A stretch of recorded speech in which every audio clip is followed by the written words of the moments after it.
लो भाई, आ गए आप सबकी फेवरेट वीडियो लेके। आप सभी का एक ही सवाल होता है कि दुनिया में सबसे सस्ता आईफोन आप कहां से खरीदें। तो मैं आज आपको बताऊंगा सबसे सस्ता आईफोन आपको मिलेगा दुबई में। और दुबई में सबसे सस्ता आईफोन मिलता है बर दुबई में। कभी आप शोरूम से लेना चाहते हैं तो अपने को वो वेरिएंट नहीं मिलने वाले, तो दुबई वेरिएंट होता है। तो अब आपको बताना चाहूंगा कि बर दुबई में और बर दुबई में आप कैसे लेना है और सस्ता आईफोन। सबसे पहली चीज आती है करेंसी एक्सचेंज। कभी आपकी करेंसी सही रेट में एक्सचेंज हो गई है तो ही रेट अच्छा मिलेगा, अदरवाइज तो आप 10-5 हज़ार का अंतर और एक्स्ट्रा आ जाता है। सो ट्राई करें आप करेंसी सही रेट में खरीदें। और इफ नहीं करेंसी है तो क्रेडिट कार्ड। एक क्रेडिट कार्ड होता है RBL वर्ल्ड सफारी, दूसरा कार्ड है हमारा फेडरल स्कॉर्पिया, जिन पे 0% मार्कअप चार्ज है।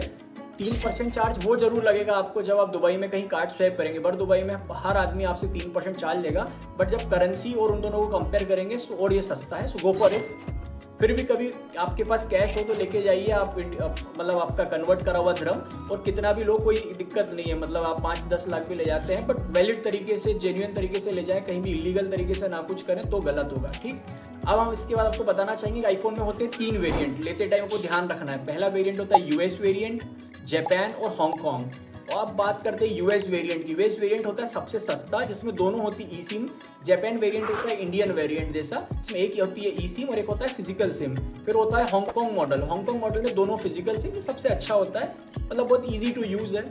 जापान भी यूज है, पर US वाला जो वेरिएंट है कोई दिक्कत नहीं उसमें, पर वो आपके हिसाब से कि आप ई सिम यूज करते हैं तो गो फॉर इट, अदरवाइज देख सकते हैं आप। ठीक, उसके बाद आपको बताना चाहूँगा कभी भी दुबई में और कोई भी बाहर की कंट्री में आपको जो उसके नॉर्मल आईफोन्स होते हैं 13, 14, 15 कभी सस्ते नहीं मिलते हैं। आपको प्रो सीरीज में ही हमेशा आपको फायदा होगा प्रो। तो आप सब पे एक सवाल होता है कि वारंटी का क्या है, बिकॉज आईफोन आप दूसरी कंट्री से लेते हैं तो वर्ल्ड वाइड एप्पल का वारंटी कवर्ड है, कोई भी कंट्री से लो। ध्यान ये रखना है कि फोन एक्टिव अनएक्टिव ना हो। एक्टिव है तो आपको बता चुका, अनएक्टिव है तो मतलब कभी यूज नहीं हुआ वारंटी पर। एक्टिव भी है कि 5-10 दिन, तो आपको उसके पैसे कम करा लेना, आपके हिसाब से 50-100-200 दिरहम, बट वारंटी उसमें दिखना चाहिए कि भाई इतनी तारीख से इतनी तारीख तक वैलिड है ना।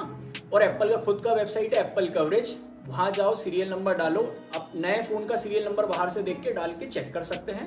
अब बात आती है वारंटी को, बता चुका हूँ, एक्टिव अनएक्टिव सब हो गए। अब आपको सबसे मेन चीज का ध्यान रखना है कि वो लोग आपको बोलेंगे कि एसेसरीज ले लो, कोई भी एसेसरीज मत लो भाई। टेम्पर्ड कभी उनकी करेंसी में भी लेते हो तो 1500 का है, वो भी लोकल होता है, जो चाइना में अपने 100-200 मिलता है। मैंने वो दोनों को कंपेयर कर चुका हूँ, सेम नेम सेम ब्रांड, बस ऊपर वो उर्दू में लिखा रहता है और अपने हिंदी इंग्लिश में। ठीक, दूसरी बात कोई कवर टेम्पर्ड कुछ नहीं। इन चीजों के लिए इंडिया से, क्योंकि आप मन बना के गए हो कि आपको 15 प्रो या 15 लेना है, तो इन दोनों के टेम्पर्ड कवर अपने यहाँ से 50-100 रुपए मिलते हैं, लेके जाए वहां जाके लगाएं, बेफिक्र रहें, कोई दिक्कत नहीं आएगी।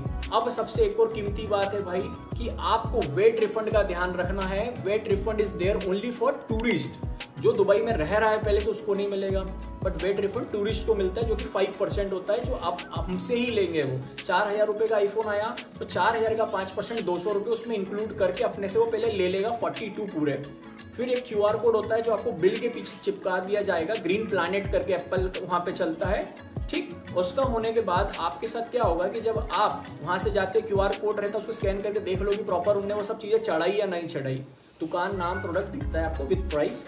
देन आप उसके बाद जब आप जाते हैं एयरपोर्ट पे जाएंगे आप, तो एयरपोर्ट पे जाने के बाद आप वेट रिफंड के लिए अलग से लाइन में लगना है, ग्रीन प्लैनेट करके रहेगा, मैं इंक्लूड कर रहा हूँ इस वीडियो में, आप देख सकते हैं। देन वहां पर 4.5% वेट रिफंड होगा और 0 कुछ जो आधा % है वो खुद रख लेते हैं। वेट रिफंड दिरहम में एनी कोई भी करेंसी हो, दुनिया की सारी करेंसी मिल जाएगा आपको, जो उस टाइम अवेलेबल होगी उनके पास, वैसे दे देते हैं वो।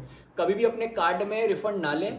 मैंने लिया था सेकंड टाइम जब मैं दुबई गया था, तो मेरे इंडिया में आके कुछ 8000 आने थे, आए वो सिर्फ 7500-500 रुपए ऐसे ही कट गया। सो ये मत करो, कोई भी करेंसी में ले लो वो पुराती, बिकॉज करेंसी हर साल बढ़ती है। आप इंडियन करेंसी ले लो, that is also good option for you, but you have to show that product to them at the same time.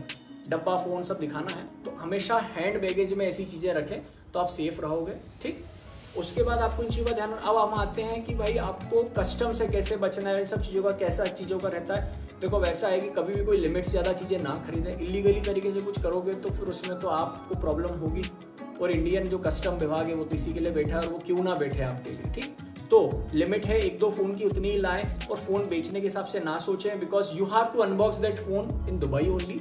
तो आपके लिए बेस्ट है अनबॉक्स करें, फोन को प्रॉपर यूज करें, तभी आपको कोई इशू नहीं होगा।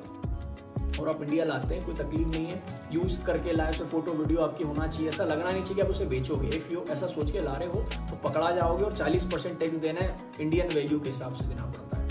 ठीक, बिल आपको जब मिलता है तो या तो स्कैन करके सीधे अपने दोस्तों को मेल कर दें, फैमिली को, या नोट्स में डालने एप्पल के ले भी आओ तो दिक्कत नहीं है, but I try with this कि मैं उसे नोट्स को हाथों हाथ स्कैन कर लेता हूँ। ये वीडियो आपको अच्छा लगे लाइक सब्सक्राइब करें। और मैं अब थाईलैंड के वीडियो भी डालने वाला हूँ, जिसमें मैंने थाईलैंड से भी कुछ आईफोन लिए था, इलेक्ट्रॉनिक्स, मैकबुक, एकबुक, वियतनाम में भी बहुत सारी चीज़ खरीदी है। सारे वीडियोस देखने के लिए, दुबई नाइट लाइफ, कैसे आप 50,000 में दुबई जा सकते हैं, सारी चीज़ें मेरी हर एक वीडियो में आप देख सकते हैं। Thank you. अच्छा लगे तो इसे प्लीज़ शेयर लाइक करें।